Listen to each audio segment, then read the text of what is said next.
God has commissioned Pastors Christopher and Vera Urubo to preach the word of faith, ushering people into a life of limitless abundance. Get ready for an empowerment that will enable you obtain all of God's blessings.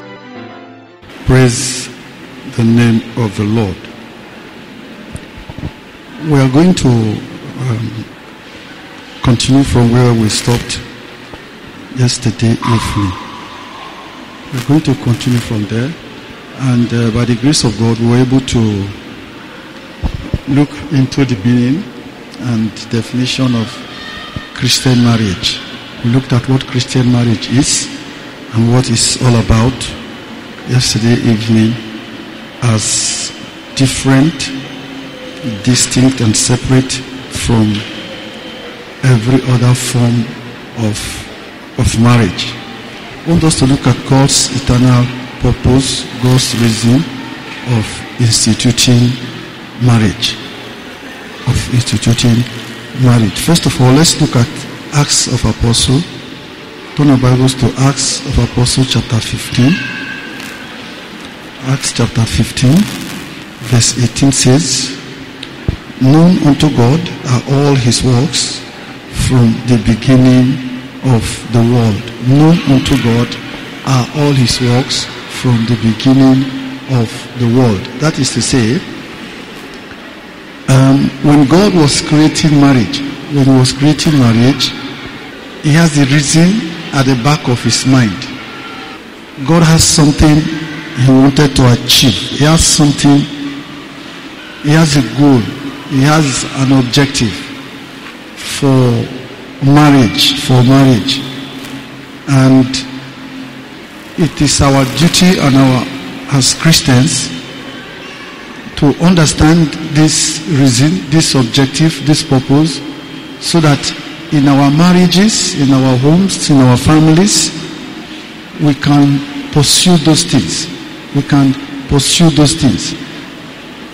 Know that sometimes we Christians, we don't seem to understand that the only way we can be joyful as a people, the only way we can be happy and actually enjoy life, that it is when and only when we seek that which the Lord has planned for our lives. It is only when we pursue that the Lord has laid out for us. It is only when we run the race and we run it in the track the Lord has set out for us. That is the only time we can actually have the fullness of joy. So this morning, we want to look for why God created marriage. So in Acts chapter 15 verse 18, the word of God says, "Known unto God are all his works." That is to say, God has a plan. God has an agenda. And from time to time, he releases them. From time to time, he executes them. From time to time, he brings one to an end and he begins another. And so we must know that God did not just create marriage.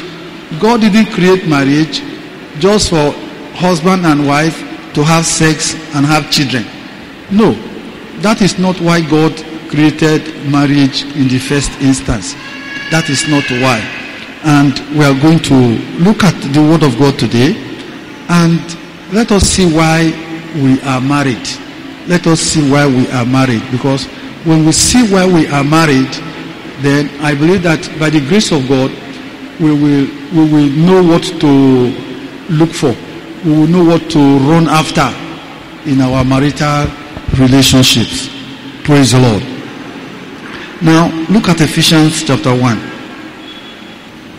verse 3. "Blessed be the God and Father of our Lord Jesus Christ, who has blessed us with all spiritual blessings in heavenly places in Christ, according as he has chosen us in him before the foundation of the world, that we should be holy and without blame before him in love, having predestinated us unto the adoption of children by Jesus Christ to himself, according to the good pleasure of his will, to the praise of the glory of his grace, wherein he has made us accepted in the beloved. Here, the word of God is saying that, verse 4 said, according as he has chosen us in him before the foundation of the world, that we should be holy and without blame before him in love, having predestinated us unto the adoption of children by Jesus Christ to himself. Now, I want us to understand something in this passage here, that in this passage here, you will find something. There is a terminology in the New Testament that you don't find in the Old Testament. That is describing God as a father. It is in the New Testament you find it often and again and again and again, describing God as father. Now, there are other scriptures we will look at as we progress. If you look at this scripture, the Acts of Apostles we read tells us that known unto God are all his works from the beginning to the end. That is to say, from eternity past to eternity future, God has already drawn out his plans. So, nothing is going on in the world today that is taking God by surprise. Nothing is happening that is shaking God. Nothing is happening that he's surprised, that shocks him. No. Everything, he has drawn out his plan. So to say, everything is working out towards his own plan. Now, this scripture we just read here now in Ephesians chapter 1 is telling us that even ever before the world was ever founded, God has chosen us. He has chosen to be a father to us through the Lord Jesus Christ. The mistake many of us Christians make is the fact that we try to start our reasoning of being Christians from the day we became Christians, and that's a very faulty reasoning. And because we reason that way, we find it difficult to have everything concerning our lives properly adjusted to the will, to the plans, and to the purpose of God. Sometimes when I hear some people talk about plans, purposes, when I hear people talk about you have a destiny, but you talk about all those things, they talk these things as though these things, they are independent of us, something God is giving to us to enjoy and to have a good life. No, there is no such thing. For us to be happy as Christians, no matter what you are thinking, no matter what you are planning, no matter what you want to pursue with your life, you must locate it within God's program. See, Jesus said, seek ye first the kingdom of God and his righteousness, and all other things shall be added. That is to say, no matter what you seek, if that seeking is not founded, it's not squared on promoting the progress of the kingdom, everything still will come to naught, and marriage is not exempted. In fact, marriage is the center of it all. So the word of God is telling us in Ephesians chapter 1, say, look, ever before the world was founded, God the Father has chosen to be a father to us. And as we progress, I'm going to show you scriptures that makes it clear to us that even before Jesus Christ came physically, he has been estimated that he was slain, he died right from the foundation of the earth. So, let us understand very clearly now what Ephesians is trying to tell us. That God has a plan, and marriage is in the center of that plan. This Ephesians tells us that God is a father. You see, Jesus was once the only begotten of the Father, but today, through the Lord Jesus Christ, the Father now have many sons. So, Ephesians chapter 1 is telling us that God made up his mind ever before the world was founded to be a father. Do you understand? God made up his mind ever before the world was founded to be a father. Are you listening? And if you are going to be a father, you can only be a father when you have children. Okay? Are you following me? You can only be a father when you have children. Meaning that ever before the world was founded, ever before Genesis chapter 1 verse 1, not Genesis chapter 1 verse 2.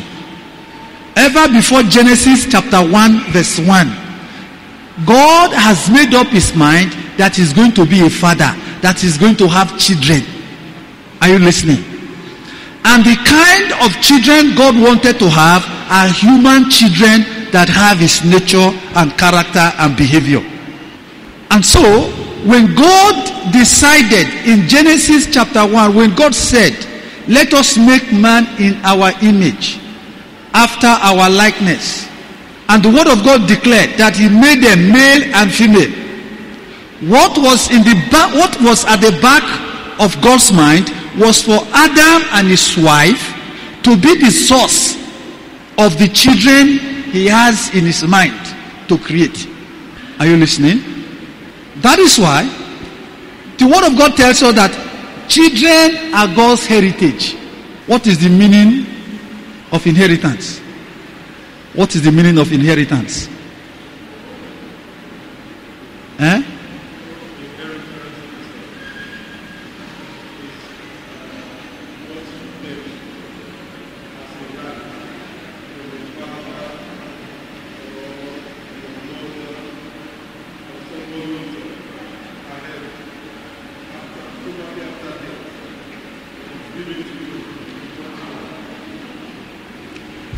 Simple.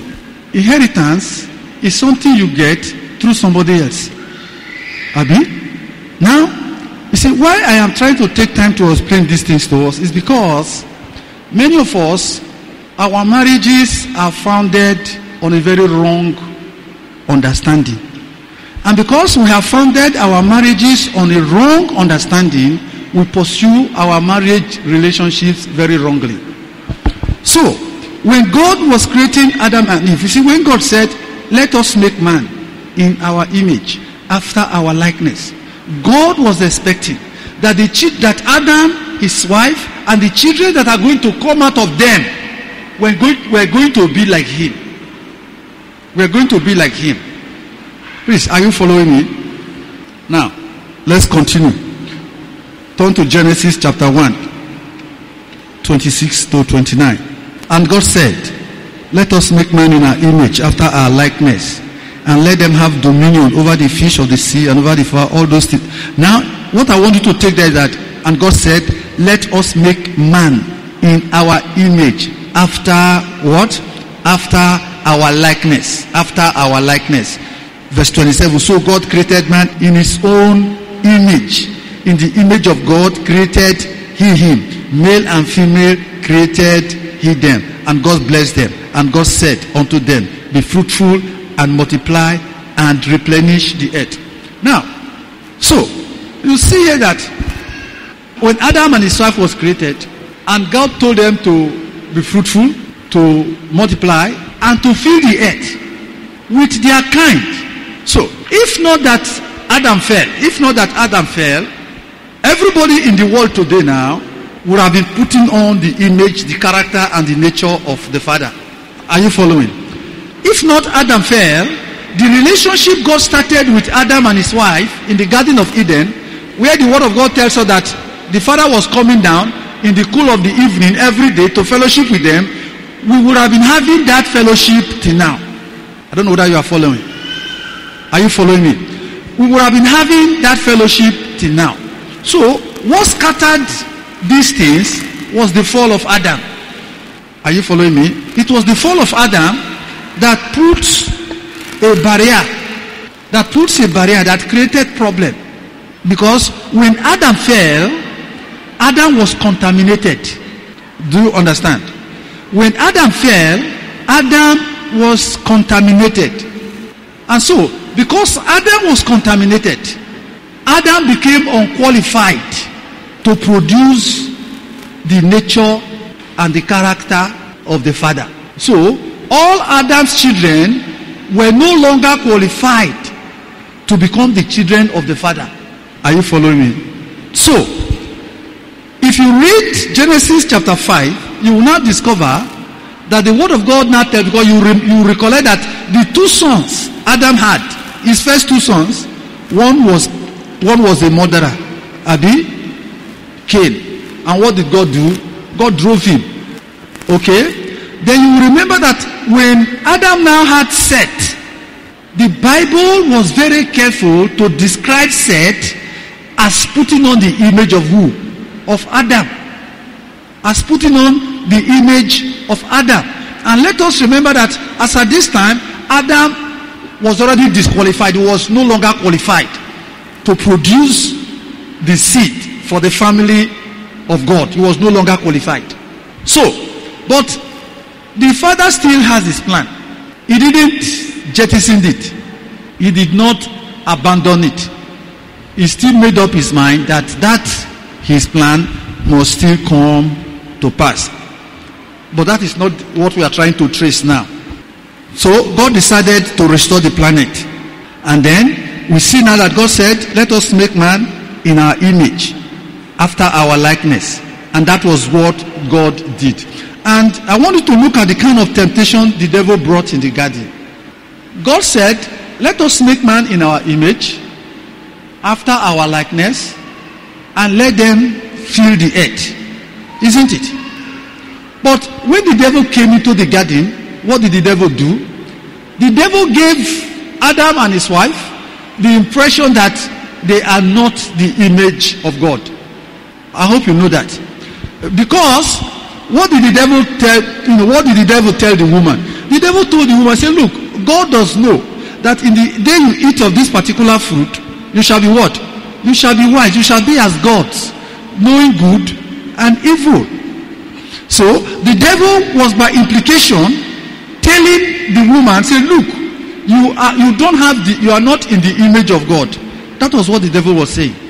But when God was creating what did God say? Let us make these people how? In our image.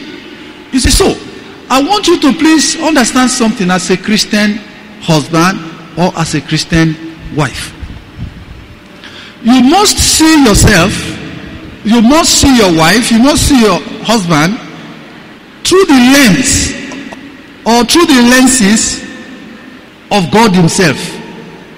That is to say, if you try to evaluate your wife or evaluate your husband through human natural senses and understanding, you are going to at all times misevaluate them and create problem in your marriage. So the Lord made them in his image, but when the devil came, the devil said, no, before you can actually become the image of God, you must eat this fruit. But it is important for us to understand that when God put the tree of knowledge of good and evil in the garden, he too equally placed the tree of life there. Abi, when he told them not to eat the tree of knowledge of good and evil, he didn't stop them from eating the tree of life. Okay? That is to say, the day Adam was created, he was actually free to just walk ahead and eating of the tree of life. If Adam had eaten of the tree of life first, it would have been impossible for him to eat of the tree of knowledge of good and evil. You see, all these things we are trying to explain now, we want to see and understand that why God created marriage was because God wanted a family. God wanted a natural human being's family that has his life, that has his nature, that has his character, that has his image. And the first man God started that program with spoiled it. It created problem. He brought in a barrier. So the devil created problem there.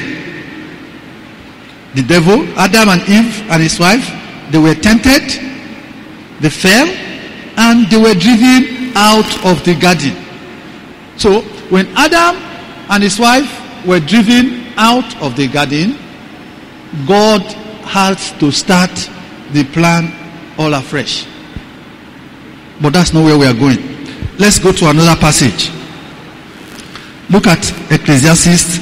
At least you are following me carefully now about the fact that God wanted a family, and that our marriages, our marriage relationship, they are all put together for us to be able to produce children that can become part and parcel of God's family. Now, turn to Ecclesiastes. Ecclesiastes chapter 4, verse 9. 2 are better than one. 2 are better than one, because they have a good reward for their labor. For if they fall, the one will lift up his fellow. But woe to him that is alone when he falleth, for he has not another to help him up. Again, if 2 lie together, then they have heat.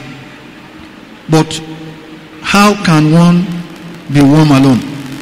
And if one prevail against him, 2 shall withstand him. And a threefold cord is not quickly broken.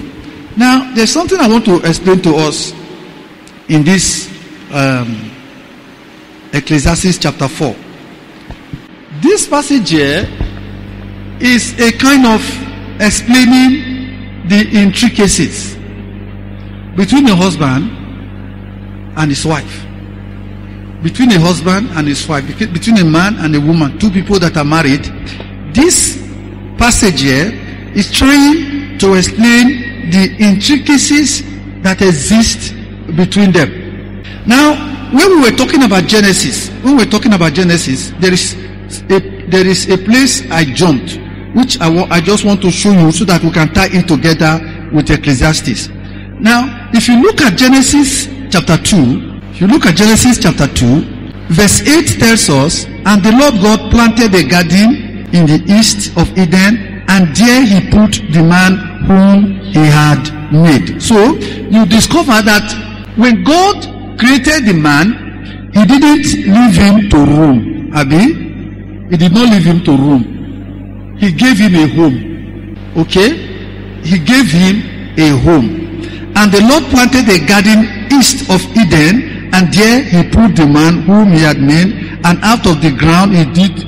So the word of God tells us God provided everything that Adam is supposed to eat. He provided food. He provided everything for him. So God made Adam a home. Then look at verse 18. Verse 18. And the Lord God said, it is not good that the man should be alone. This is further explanation. I will make him an helpmeet for him. And in verse 21, the word of God tells us, and the Lord God caused a deep sleep to fall upon Adam, and he slept. And he took one of his ribs and closed up the flesh instead thereof. I will explain this one, all these passages, in the next part. But what I want you to I want to join from that place to this passage is that the word of God tells us that 2 are better than 1. 2 are better than 1. When God says 2 are better than 1, because if you look at this Ecclesiastes, you will see that Adam and his wife, a lot of things happened that made them to fall so easily the way they fell to the devil. For instance, in Ecclesiastes here now, the word of God says 2 are better than 1 because they have a good reward for their labor. Okay?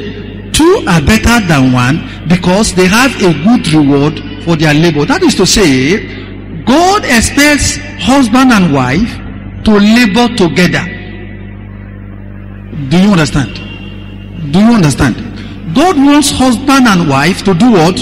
To labor together, to work together, to do things together. You see, God expects husband and wife to plan together, to reason together, to think together. You see, if you are a Nigerian, no matter the tribe you are from, our culture here is that our wives can be seen, but they should not be heard. Am I correct?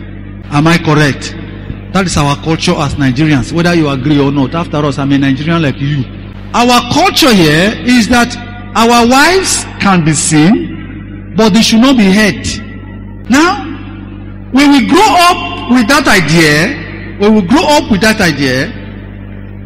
the problem it creates for us is the fact that as men, we have this idea, this mindset of I am independent. That is to say, we believe that we can think, we can plan, and we can even execute without bringing our wives into our plan, into our thoughts, into whatsoever we want to execute. And in fact, we are brought up in this part of the world to believe that women don't, how do I put it? That they don't, I don't want to say don't have brain. We believe that they don't have anything to control. In fact, we see women like the chair, our wives. We think that they are like the television we have at home. We think that when we look at our wives as our car, like the cars we have, like one of the properties we have in the house. You know, when we marry them, we think that we bought them. Do you understand? And you see that you married your wife, you did not buy her. You see, it's just that we have taken many things out of context. Like me, for instance, like my village. We have a tradition in my village. If you come to my village to marry a woman, after you have paid the bride price, normally I think our bride price is about 50 naira also, if not less than. After you have paid, they will remove 1 naira and return it back. They return it because they are trying to tell you that you can never finish paying this bride price. And it's a way of reminding you that if you mistreat our daughter, we will take her. That is why, if you marry from my village, and anything is happening to the woman, and the family didn't know, and the woman dies, you will eat the corpse. Till today, you can't bury the corpse wherever you are, and you cannot bring the corpse. And from my village, normally, when our daughters die, wherever they died, and you married them, even if you went to London and something happened and she died there, you must return the corpse. You see, that is why when I hear many things people say these days, people really don't understand God's own idea about marriage. That is why people do many things wrongly and the way they are going about them. I want us to know that this passage here, this Ecclesiastes, is trying to show us the relationship between a husband and his wife. If you are here, you are a man and you are married, I will please want you to know that your wife is not part of the properties you have in a house. Your wife is not a property that you own. No. Your wife is not a property that you own. She is your partner. She is your wife. She is a part and parcel of you. That is why we tried yesterday to try to explain what Christian marriage is. Why it is different from every other form of marriage. So, here, the word of God says that husband and wife must learn to sit down together, plan together, reason together, and execute things together. You see, look, men, understand something. Don't just go out. You just went out. You just saw one fine car and you just bought it. Say, my wife, I just bought this car for you. If you look at her, you will discover that her first reaction is the one of rejection. Those of you brothers that are married, have you bought something for your wife before? As you buy and come, your wife didn't thank you first. Has it happened to you? Has it happened to you? Do you know why she didn't thank you first? It has nothing to do with how much you bought it. Whether 1 naira or whether 1 trillion naira, it has nothing to do with it. It's because you didn't tell her first. You did not seek her opinion. You know one thing women like? Women like to buy. So when you want to buy things for them, let them do the buying. You see, don't just go say, oh, you just bring a document of the landed property you have just bought. He said, my dear, I just bought a piece of land. If you didn't tell her, if two of you didn't make the agreement, didn't make that agreement to go and buy that piece of land, you have spoiled everything. You have removed the joy of the land you bought. You see, so this passage here is telling us that, see, that two are better than one, because they will enjoy the benefit of their labor better. You see, so God expects husband and wives to labor together, to work together, to do things together, to plan together. Please see, brethren, let me tell us that don't make the mistake of thinking that your wife does not have anything to contribute. It is not true. It is not true. There is no truth to it at all. You see, as a man, you can sit down and do all the analysis you want to do. Women don't waste their precious time analyzing anything. No, they don't waste their time. When you have done every analysis you want to bring, present your analysis to your wife. Ask her, my dear, look at the plan, look at it. What do you think? What is your opinion? You know how she's going to make her own decision. She's not going to make it from here. She's going to make it from here. And more often than not, when your wife tells you, say, my dear, I think that this thing should be like this, so if you go contrary to it, you will discover that later you will come back to it. You know why? Because when women make decisions, they make decisions beginning from their immediate family, from herself, her husband, and her children. How is this going to affect us now? How will it affect us later? But not men. You see, the only thing women we are interested in is just to execute things. For instance, a man will want to build a house. All the man is interested in is that he is building a house. Do you understand?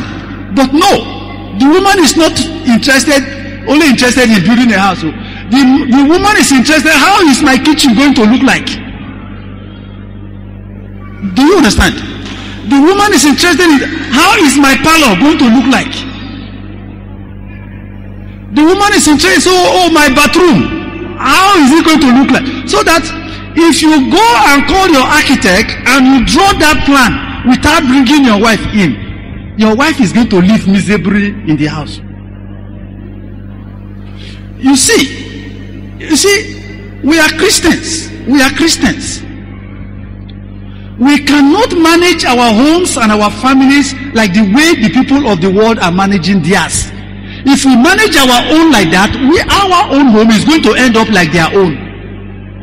See, the Bible tells us that Christian marriage is the closest relationship that shows the relationship between Jesus and the church. What did Jesus tell the disciples? He said, look, I call you friends, I no longer call you servants. But many of us Christian men, we want to see our wives as servants and not friends. Jesus told his disciples, say, look, I call you friends because everything my Father told me, I have given to you. I have kept nothing back from you.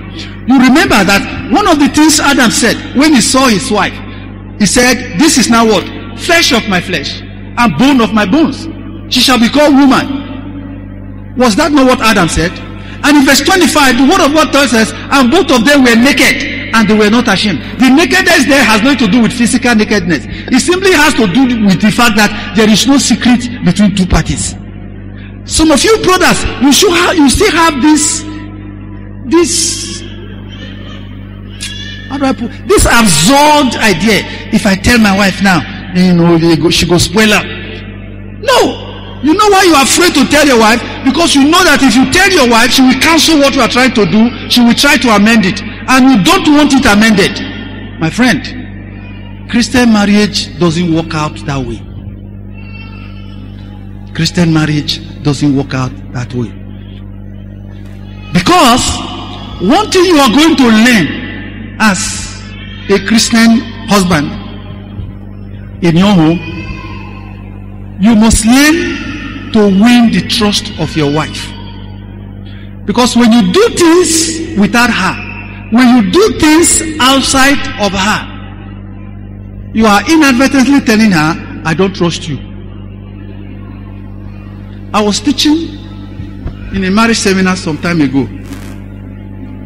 When I talked to a poet, one man just stood up. He was sitting in front like this. He just stood up. He said, Pastor, wait, just wait first. Wait.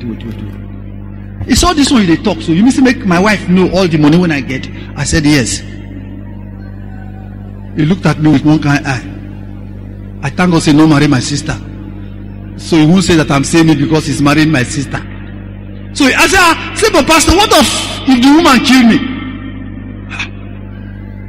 And I looked at him.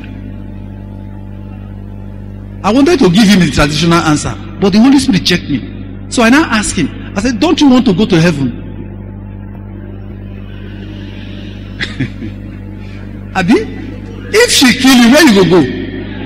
You go heaven, except you are not sure of going to heaven. So, do you understand? So after I asked him that question, I now have to explain certain things to him. You see, husbands, the word of God says that you will enjoy the labor of your hands if you work together with your wife. Do you understand? You will enjoy your labor if you work together with your wife. Now, let's look at the next thing that is in that passage. Assisting each other to stand. Assisting each other to stand. You see, apart from that husband and wife should labor together, that passage in Ecclesiastes is telling us that husband and wife, they must learn to assist each other to stand. And husband, I want you to understand, wives, understand, there is no way you can stand without the assistance of your husband. Husband, understand that there is no way you can stand without the assistance of your wife. And let me say this, when we talk about standing, more often than not, the only thing our mind goes to is the negative. But I'm not talking about the negative. See, when we talk about standing, we are actually talking about helping each other. Helping each other. You are a man, you go to work in the morning. Maybe your wife too, she goes to work in the morning. Now, it is not proper for the man to feel that, oh, because I am the man, even if you came from work and you came first and your wife came last, if you came home, if you got home first, you should be able to do one or two things before your wife returns. What are you doing? You are trying to help her to stand. And as a woman, you should know when your husband is helping you to do certain things, to relieve you of certain things, you should appreciate it and understand it and acknowledge it. Not that you will now leave it for him that now it is his responsibility to do it. No, it doesn't work that way. You know, our people have a parable in my place that if you want your hands to be very clean, that it is the two hands. For instance, you know that if you put soap in this hand, I don't know whether you have tried it. Maybe when you get home, I want you to try it. Put soap in this hand, and just wash it. You will discover that you will wash from today till tomorrow. The soap will not leave the hand until you join the second hand. Have you noticed it? If you have not noticed it when you get home, just try it. You see, so our people have this parable that it is when two hands are washing each other that it will be thoroughly clean. So, you see, I want us to understand that we can never know better than God. It's not possible. But you know, the people of the world, because they have turned their back against God, they are giving us the impression that we, God's people, can abandon the rules and the precepts God has set down for us in our homes, in our marriages, in our families, for us to live by, to have peace, to have joy. They give the impression that we can be happy and be joyful in our homes. It's not possible. So, the word of God is telling us, say, look, husband and wives, we must learn to assist each other. We must learn to assist each other. See, let's assume that it is your practice in your home that your wife will always, when she finishes cooking, she will serve your food. Okay? People have their different practices. Now, let's just assume that today now, she's tired. She's tired. Maybe she has done so much work in the office or so much work wherever she's working, and she's back home, she's tired. It is not, you see, it is wrong if you decide to insist that it must be the way it used to be. There is nothing wrong if you demand, because of the condition you have seen your wife, you enter kitchen, you do everything that is supposed to be done, and everybody eats, everybody is happy, nothing spoiled. You know why? Because when you come out the next morning, it is not going to be written on your forehead, Brother James was the one that cooked in the house yesterday evening for everybody to eat. Is it going to be written on your forehead? But do you know that if you don't do that, and there's problem, and there's issue, or there are issues, when you wake up in the next morning, when you come out, it will be written on your face that something is wrong with this man today. Do you know that? Yes, it will be there. By the time you get to the office, you are not looking so happy today, I hope all is well. You say, yes, we are fine, we are fine. But you see, you are not lying. You see, why are you lying? Because you cannot tell that person, well, my wife came home yesterday very tired and weak, and I still insisted that she should go and cook. Because at the end of the day, you will not tell the truth. When you want to judge the story, that you will not say, my wife, can you imagine? She came from the office yesterday. Instead of her to cook, let everybody eat, she sat down, telling me all kind of nonsense. You didn't tell the person that my wife was tired and she was not. You didn't say that.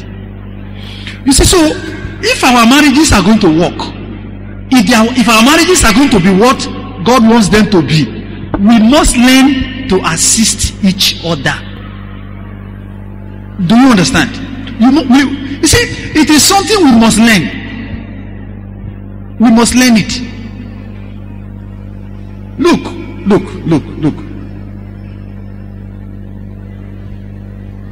I always try to explain when I'm talking like this. I always like to explain it like this. When God made the woman, God said she should help the man. Is that not so? Am I correct? She should help the man.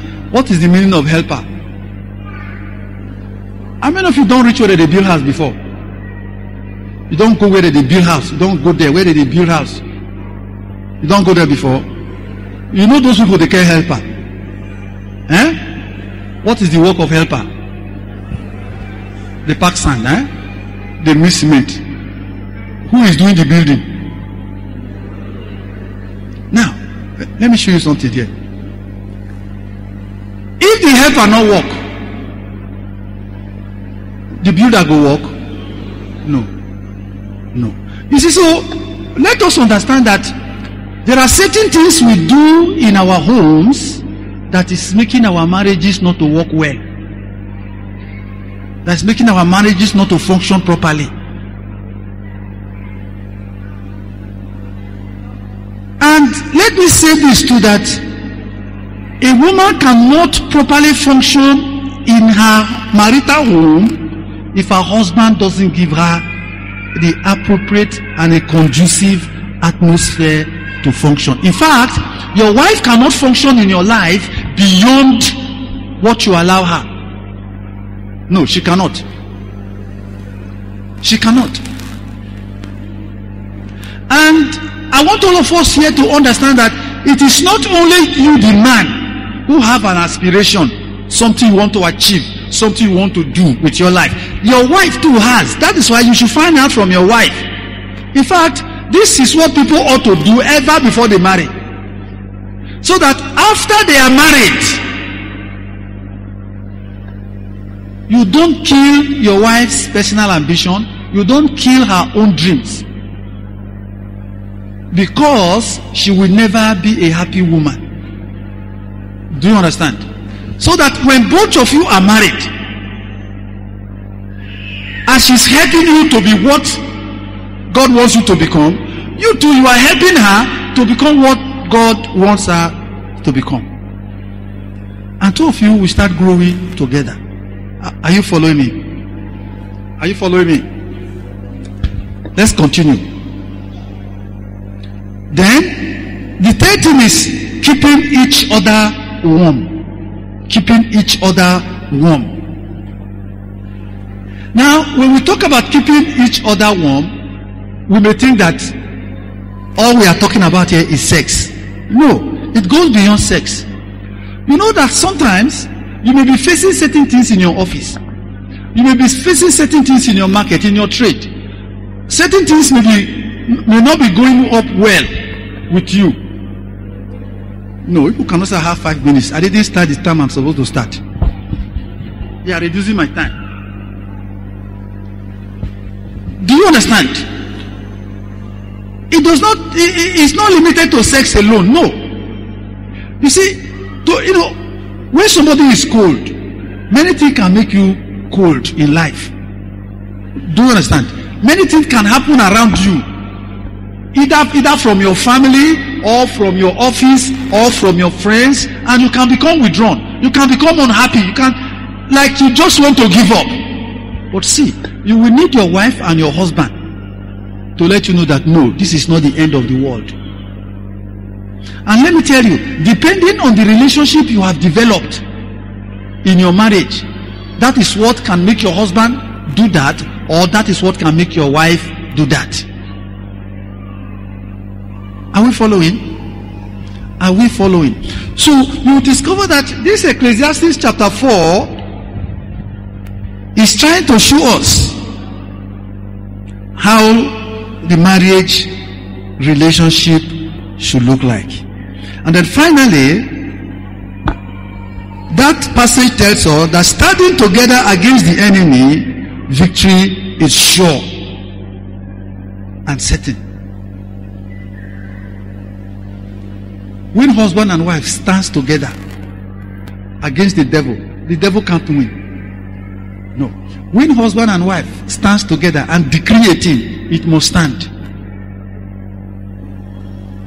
You know, when husband and wife, they agree and say, no, this is how this thing must be. That is why the word of God tells us that one shall put 1,000 to flight, but two, how many? 10,000. That is God's mathematics. Now, we would have said that one shall put 1,000 to flight, two shall put 2,000 to flight, isn't it? But no, the word of God says one shall put 1,000 to flight, two shall put 10,000 to flight. And the word of God says that two cords, you cannot easily break it. But when there is a third one, and who is the third cord? It's God himself. It's God himself. So when husband and wife are working in unity, God is always there. God is always there. And no way the devil can enter and come and create problems for them. Praise the name of the Lord. We'll continue from here and into the second part later. But in case you have any question, please let me see your hand. In case you have any question, let me see your hand.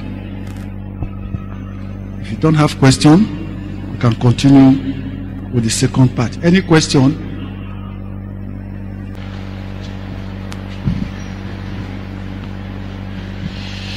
Praise the Lord. Talking about Christian marriage, all the teaching is about Christian marriage.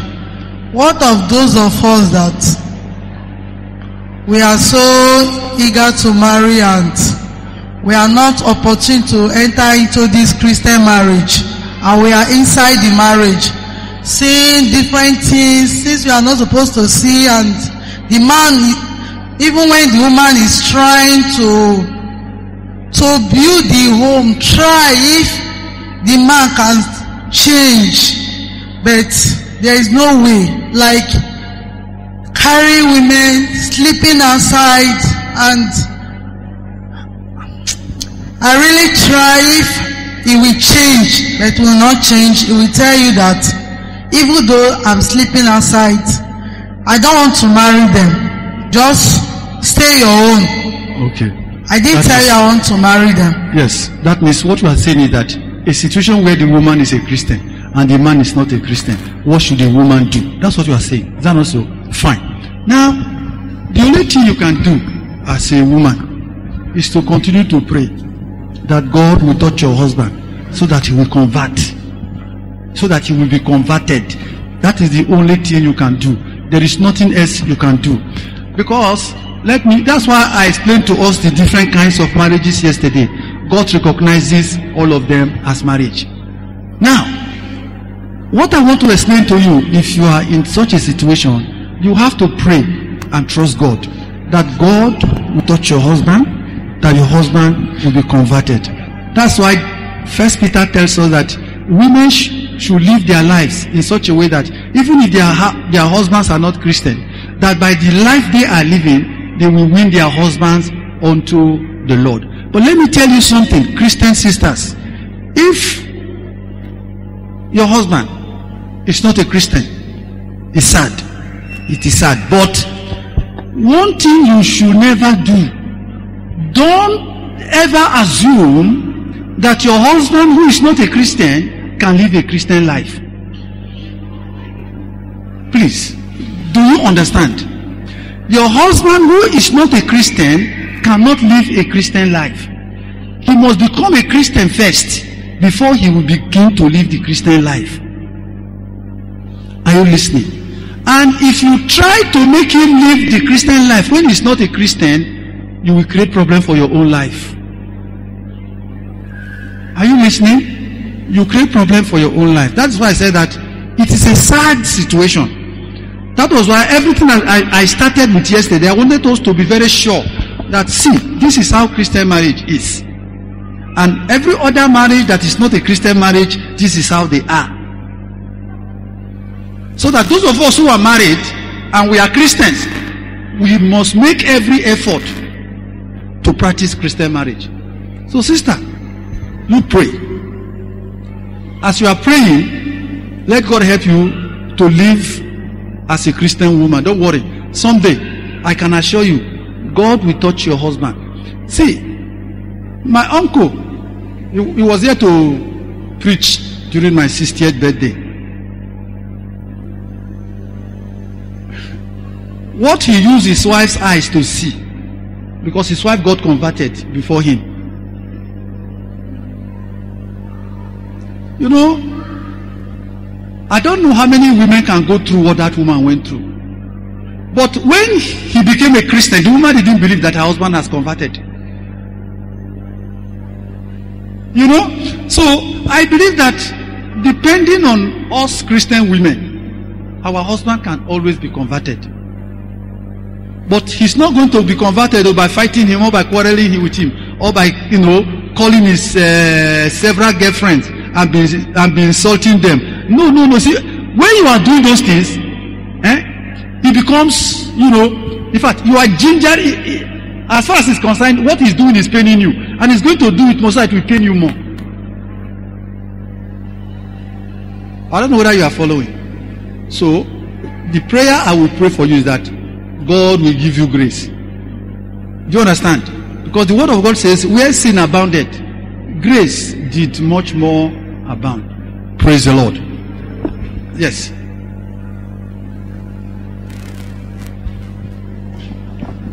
Praise the Lord. I want to talk about my own husband. He is a Christian. He's in the choir. He said a sister in the choir, she's a widow, she needs help. Without telling me, he's helping the widow. All of a sudden, they start dating themselves, which I didn't know. But later I find that he said he's doing the work of God. That he's helping, that God said he should help. Okay. And I turn back from your home. Okay. You know what you should do? Thank you, ma. You know what you should do? Drag him to your pastor. Did you hear me? Did you hear what I said? Drag him to your pastor. Your pastor knows what to do. Do you understand what I said? What she should do is to drag him to the pastor, because she should drag that man to her pastor, because that is not the ministry of help. That is the ministry of sin. It's not the ministry of help.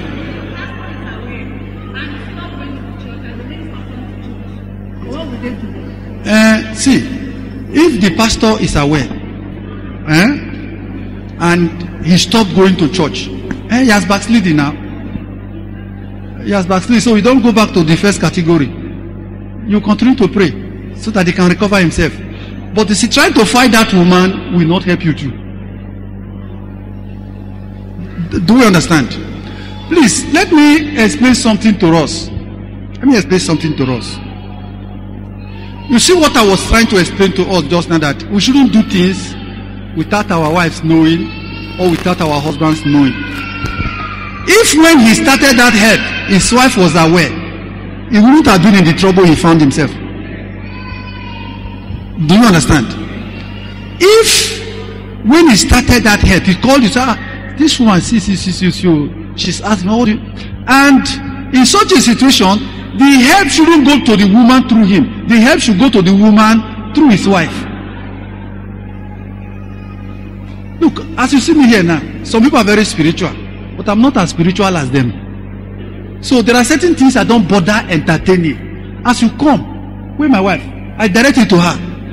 If you are not satisfied listening to her, you're on your own. You're on your own. You see, sometimes, see.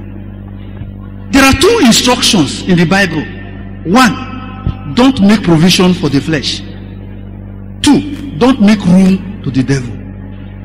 But some of us, we think that we know better than God. We will create the atmosphere for sin. We will create the atmosphere for the devil to intervene. And then later, we will begin to ask, where God dey? My friend, God dey heaven. The same place when they crucify his son. They there. You see, so don't create problem for your own life and later you start shouting God. You have to pray for your husband so that God will open his eyes, because right now something don't cover your eye. Something don't cover your eye seriously. I hope you understand. Yes.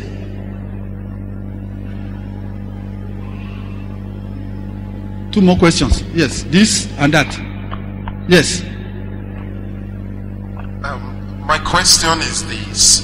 In the aspect of reasoning together, man and wife, where the wife fails to see it, or the husband fails to see from, maybe they fail to see from each other's side, do we stop and not do anything at that instance? Is there not room for probably overruling? I personally, I think I've overruled. How many times? A couple of times. And I've said, this is not democracy. I am the law on this. Let us go on with my decision. Is it really too bad when you don't even, maybe you try to see in the direction of, it's not, you don't mean to hurt her or hurt the feeling, but you don't actually see it the way she's presenting it at that instant. Okay. Or you present to her let me ask you. And she doesn't see it. Why is she not seeing it the way you are seeing it? Is it that you have made the decision ever before you sought her opinion? You see, because if you have already made a decision as to what you want to do before you bring your wife in, your first reaction is going to be resistance if she's saying no. Because once she's saying no and she's suggesting something else, either what she suggests is going to overrule what you are saying, or is going to amend it, and you don't want what you have decided to be amended or to be overruled. So, at what stage did your wife come into the matter? Beginning. At the beginning. At the beginning. When you have not made a decision. Yes. No, there's no way you make plans without, it's not a decision, you are planning. It's a plan. Yes, I'm planning in this direction. We've not decided. We've not started implementing. This is not just personal. It should also be general. I am planning. I want her to see in my plans, but she is not seeing it, and she also is agreeing with the plan, but kind of probably not going the same direction. At the end of times we say, okay, let's just trust God for this direction and try it first. Let's try. I'm not saying, but try my own. Let's just try it. Why didn't you try her own first? Now, let me explain something. Let me explain something. You can sit down, you can sit down. See. Now, there is something he said that I want us to understand here, please. He says something. There's something he said. Please listen. He says something. That is why I asked him, why did they not try the one of his wife first? Because of what he said. Now, his wife is agreeing with the plan. Do you understand? His wife, she agrees with the plan. But the problem is the implementation. I don't know whether you are following. The problem is the implementation. Because either the way you want the plan to be implemented, it can drain the family finance in a moment and in a twinkling of an eye. And she's not ready for that kind of family risk. And she said, my husband, I agree with you. But see, make we do this one first, make we wait some more. When something don't come down, we go do this one. You can't overrule her in such situations. Because she's trying to save you too from trouble. You see, because when the financial stress comes, now you go carry him alone? No. Everybody will carry him. You see, so, assuming you are telling me now that she disagreed with the plan, that would have been another matter altogether. But that she agrees with the plan, but the problem is not the implementation, I think you should have listened to her too. Or look for a way to accommodate. You see, because definitely what she is suggesting concerning the whole plan cannot be to destroy the plan. It cannot be. Either she's saying that my husband, I think we should wait first. We shouldn't be able to do this. Let's do this one first. But as a man, you feel that no. Your blood, the hot giddy. It shouldn't be like that. You understand? And men, let me say this. Anytime you bring an idea to your wife, and she buys the idea, and it comes to the implementing the idea, it comes to spending of money, and how the money should be spent, try to listen to her more than your own stand. Because if you listen to her more, you will discover that you will not run out of money. You won't run out of money. Because women, they don't believe in spending everything and having nothing at home. But men can be very reckless. When they don't spend a few, say, you see, I used it for the project. And true, they use it for the project, but there's no food at home. They never pay school fees. But your wife will tell, say, my dear, look, remember that in 2 months' time, our boys in the university, we are paying school fees. We are paying the one in secondary school. The one in primary school, we are paying. I don't know whether you understand. So as far as she is concerned, make provisions for those ones first. So that anything you are spending for a project, no problem. But these ones, take care of them. And if your wife is saying that, you cannot tell her no. Because as far as I'm concerned, in fact, as far as heaven is concerned, your wife and your family are more important than project. You understand, my brother? So let us understand that. Praise the Lord. Yes, there's one last person. I said yes. Praise the Lord. My question is not too far off from his question. Yes. But I'm going to ask anyway. In a situation where your partner is a spendthrift, we talked about the man and the woman not being ashamed and they were naked. For the fact that you have a partner that is a spendthrift, you decide not to reveal how much money you have or how you spend it. Are you doing the wrong thing? Yes. Yes. Let me tell you why I said yes. Listen. You know that men always like to accuse their wives of being spendthrift. See, let me tell you something. Men, yes. It can be the man, it can be the woman. But let me tell you, the best way to handle, we will come about that maybe later. But because you've asked the question, let me give you a summary like this. See, if you're a man and your wife knows at the end of the month, your salary is 10,000 naira. Your salary is 10,000 naira. There is no way your wife will want to spend more than 10,000 naira if she knows that your salary is 10,000. But if your salary is 10,000 and your wife doesn't know that your salary is 10,000, and when there is no soup in the house, she will come and meet you. You will give her 500 naira. When that soup finishes, she will come and meet you. I want to cook stew. You will give her 500 naira. She is always going to believe that there is always money there. Anytime I come, you go see money, give me. And you cannot blame her. I don't know whether you are following me. You cannot blame her. And the policy should be, count the money, ask her, count the money like this. Even if you are going to give her 5,000 naira, out of that 5,000 naira, 10,000 naira, put it in her hand. Tell her, say, this money is for you to manage the family for the month. But some men won't do that. Some brothers won't do that.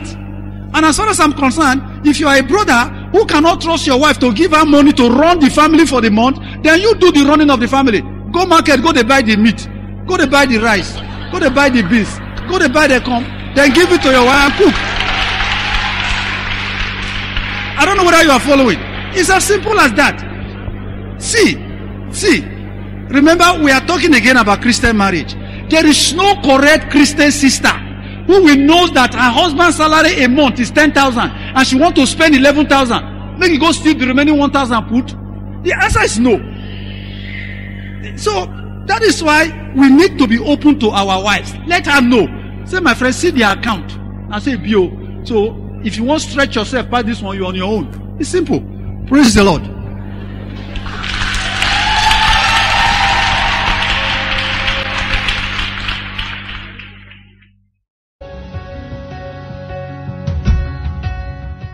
This message was brought to you by Morning Star Christian Center, Warri.